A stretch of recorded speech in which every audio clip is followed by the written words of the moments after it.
Here we are at the Ann Arbor Pinball Museum, VFW, for another episode of Games I Should Have Never Bought! Oh, the players are moving!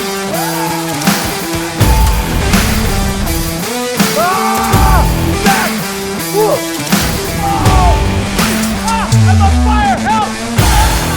Help! We're talking about the 1973 Williams Upper Deck. Now, this was the last Williams baseball that used an animated running man unit in the back box. After this game, they abandoned the running man unit. And they used the running man unit all through the 60s, though there were a couple games that did not use it, or there was one or two that had vertical running man units opposed to the horizontal style used here.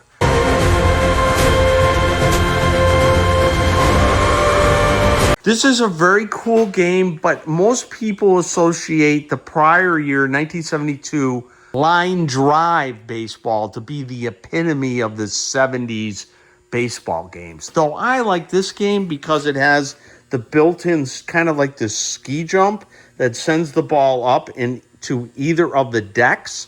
And of course, the money shot is on the upper deck, the home run. There's only one home run, and there's a fair number of outs. So some people find this game very difficult. In addition, there's only pitch and bat and no selection of pitches. So there's a randomizer under the playfield. You don't know which pitch you're going to get, which is actually pretty cool, because when you have the one with the multiple buttons for the different pitches, the problem with that is that the players can kind of see what's going on. This way it's completely randomized, the pitch.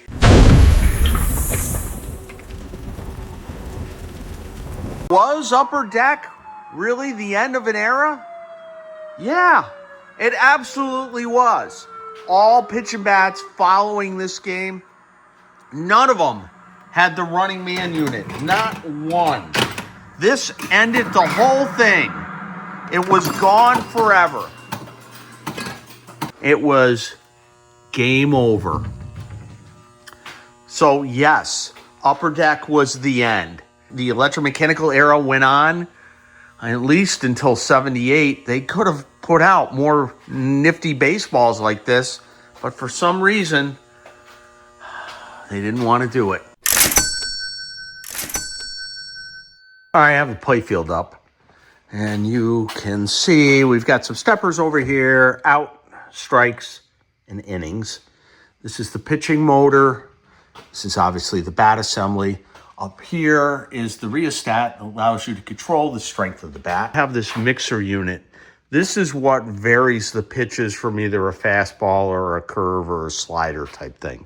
And then here is your magnet that controls how the pitch is curved, if it is curved. And of course, here is your pitching motor.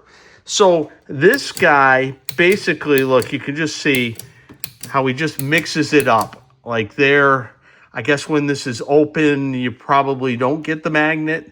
And when you close, you probably do. So there's going to be curve or sliders.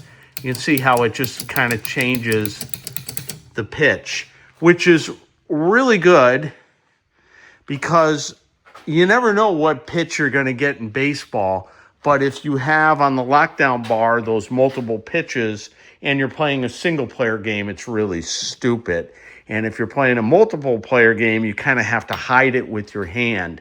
So having this mixer unit and varying the pitches unbeknownst to the player is really a much better idea. Oh, the players are moving!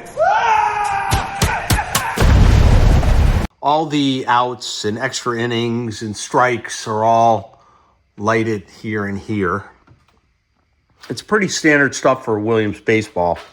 Bell over there, knocker.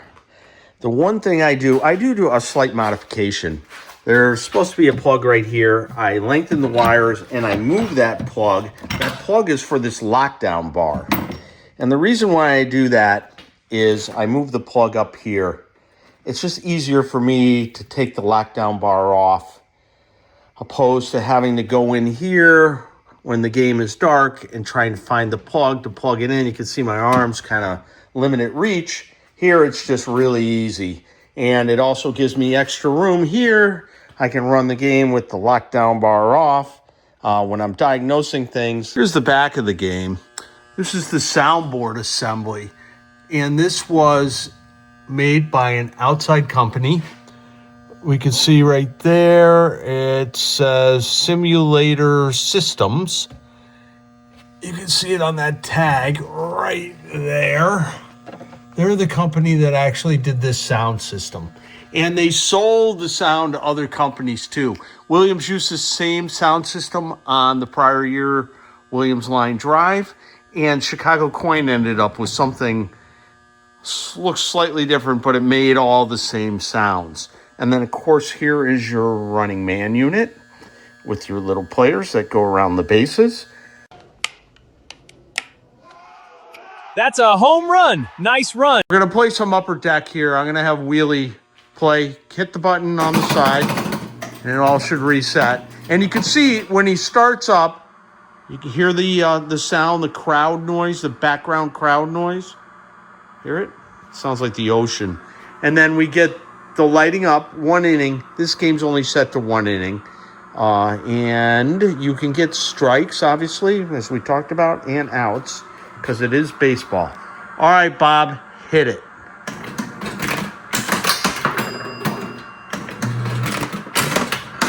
Bob's already got 2 outs, and he hasn't done anything. Oh, wow, we got somebody there. There he goes. He's got to run, and you hear the explosion. There he goes. Home run. Look at the back glass. All right, finally. Do it again, Bob. That's a double. And now it's game over. So when you hit a home run here, that's when you get the fireworks up and the loud crowd noises.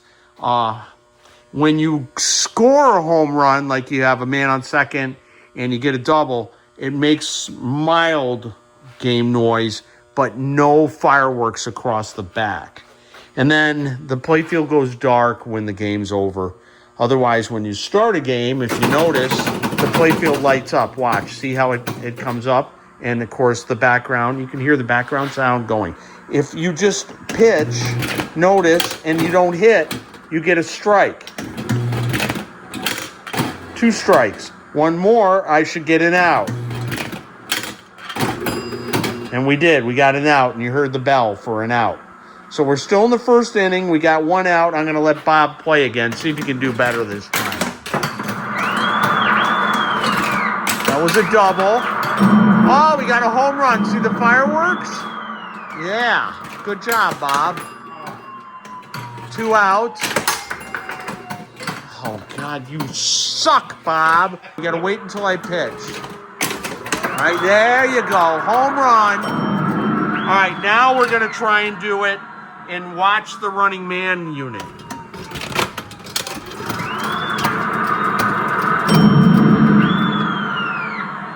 Some pretty cool stuff. Now play out your game, Bob, legitimately, even though you suck.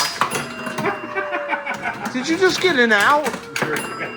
Oh my God, Bob. You are awful at this. Holy crap. It's randomized. Well, yeah, you're right. The pitches are randomized. It is tricky, but they're smaller 3/4-inch balls, not 7/8 like the earlier games. That's why you get so much force here. And obviously there is like a ski jump here to send it up to either the upper deck or the lower deck. So you find it challenging, Bob? Yes. Okay. It's a great game. It's a great game.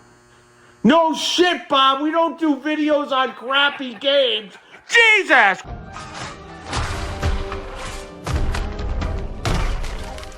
Well, thanks for checking out our video on the Williams 1973 Upper Deck Baseball. You can play this at the Ann Arbor VFW pinball shows that we usually have in the spring and sometimes in the fall. It's a great game. Come on by and check it out. Thanks!